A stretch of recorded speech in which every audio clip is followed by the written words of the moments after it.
بسم اللہ الرحمن الرحیم۔ السلام علیکم۔ 12 ربیع الاول کی فضیلت اور پیغام۔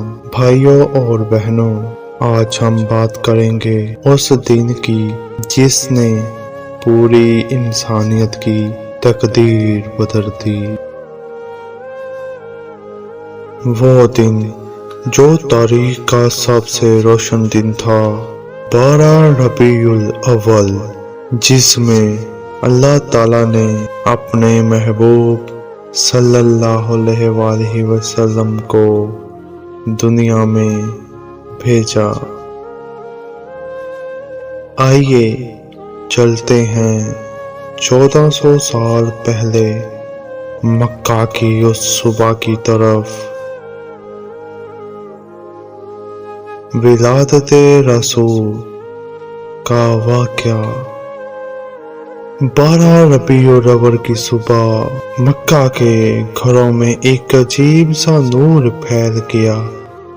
حضرت آمنہ رضی اللہ عنہا کے گھر سے ایک ایسی روشنی نکلی کہ سریا کے مہر تک چمک گئی۔ جو بت کعبہ میں رکھے ہوئے تھے وہ گر گئے۔ ایران کے آگ کا مندر جو 1000 سال سے جڑ رہا تھا بجھ گیا۔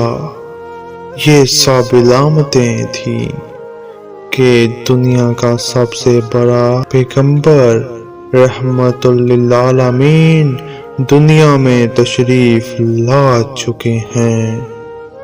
حضرت محمد صلی اللہ علیہ وآلہ وسلم اس وقت کی ماؤں نے کہا، ہم نے اپنے بچوں کو روشنیوں میں محسوس کیا، جہاں اندھیرا تھا وہاں اجالا پھیل گیا۔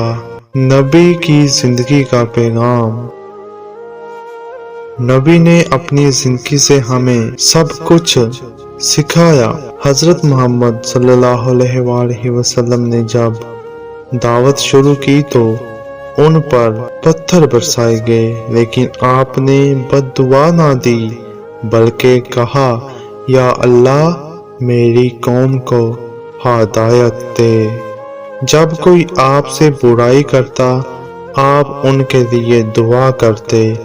آپ کا اخلاق اتنا عظیم تھا کہ اللہ نے قرآن میں فرمایا، اور یقیناً تمہارے اندر عظیم اخلاق ہیں۔ آج ہم محفلیں سجاتے ہیں، ناشید سنتے ہیں، لیکن اصل سوال یہ ہے کہ اصل سنت کو کیا ہم فالو کرتے ہیں؟ سنت کا مطلب ہے سچ بولنا، انصاف کرنا، مظلوم کا ساتھ دینا، اور سب سے زیادہ اللہ اور رسول سے محبت کرنا۔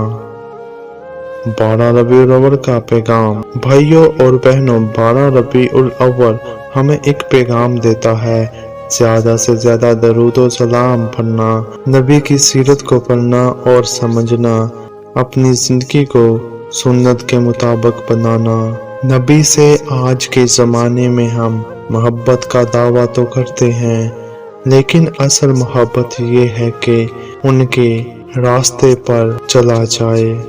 جیسے ایک صحابی نے کہا تھا، یا رسول اللہ میں آپ سے محبت کرتا ہوں۔ نبی صلی اللہ علیہ وآلہ وسلم نے فرمایا، پھر تیار ہو جاؤ، قیامت کے دن تم انہی کے ساتھ ہو جاؤ گے جن سے تم محبت کرتے ہو۔ سوچو اگر ہماری اصل محبت نبی صلی اللہ علیہ وآلہ وسلم کے ساتھ ہے تو قیامت کے دن ہمیں صلی اللہ علیہ وآلہ وسلم کا ساتھ نصیب ہوگا۔ آج 12 ربیع الاول کا پیغام یہ ہے، اپنی زندگی میں درود و سلام کی روشنی بڑھاؤ کہ اخلاق کو اپناؤ نبی صلی اللہ علیہ وآلہ وسلم، اور دعا کرو کہ اللہ تعالیٰ ہمیں ان کی اصل محبت نصیب کرے اور قیامت کے دن ان کی شفاعت نصیب کرے۔ آمین۔